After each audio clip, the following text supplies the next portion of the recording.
Well, the ACLU has been around a long time, and it built its reputation defending free speech and especially due process, especially for the politically unpopular. It saved lives at the beginning of its existence. That was the whole point of the ACLU. Those traditional principles are being washed away, though, in the tide of derangement that has now seized the left, and the ACLU has decided to join that tide. They are now running an ad declaring Kavanaugh guilty without the need for a trial or, in fact, any evidence. Watch. We've seen this before, denials from powerful men. I did not have sexual relations with that woman. I've never seen anything like this. I categorically and unequivocally deny the allegation against me by Dr. Ford. America is watching. And as we choose a lifetime seat on our highest court, integrity matters, and we cannot have any doubt. Senator Gardner, oppose the confirmation of Judge Kavanaugh. Chris Hahn is a radio show host, former aide to Senator Chuck Schumer, probably a donor to the ACLU, and he joins us tonight. Chris, it's great to see you. So you're, pushing late middle age like I am. You've been around long enough to remember what the ACLU has been doing for the past... Late? Whatever, unless, you're probably over 30. Middle age. Middle age. But you've watched the ACLU over time, and you know they were founded to defend free speech and due process, civil liberties.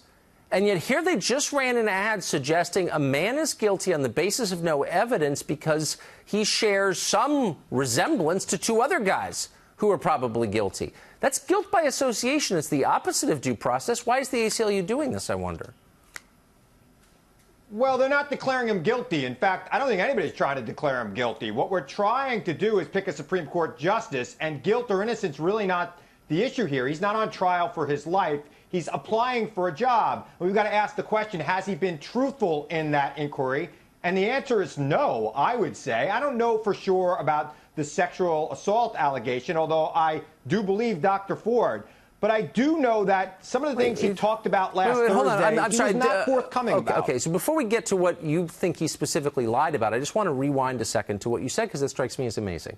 You're saying that without finding someone guilty of anything, it's okay to destroy his reputation to the point where he can't get paying work and can't get the job that he was nominated for by the President of the United States. No, I'm serious. He just had to withdraw as a lecturer at Harvard because his reputation has been so sullied.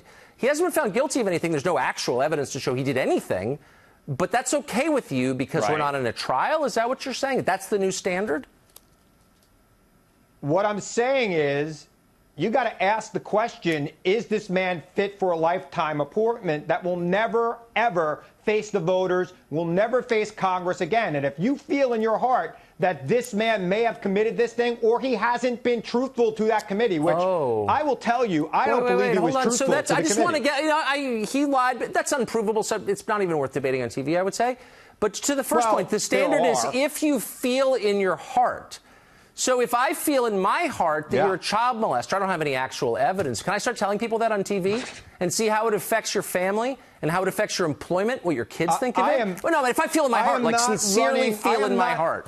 I'm not trying to get a lifetime appointment on the bench, and nobody's accusing him of anything that somebody did not come forward credibly accuse him. Well, he was credibly accused of something. But hold on. He's been accused of a lot of things. Credibly is a subjective term. Is it okay if you, quote, feel in your heart that someone's guilty to systematically destroy him and his family? And you're saying yes because it's so important because abortion or whatever. But is that really a standard you want to live under? Did you find Dr. Ford credible? I'm not really sure. She wasn't asked real questions. Like, for example, when did you recall this? Have you known it for 30 years and not said it to one person and then told your therapist about it? That's the basic question. Nobody asked it because they're too afraid.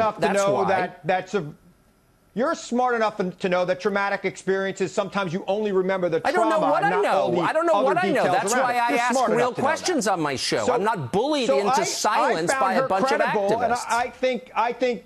I think you found her credible, too. But in addition to that, he lied about little things. He lied about what the Renata alumni was. He lied about what the Ralph Club was. He lied to Congress. You're saying he lied about the Ralph Club?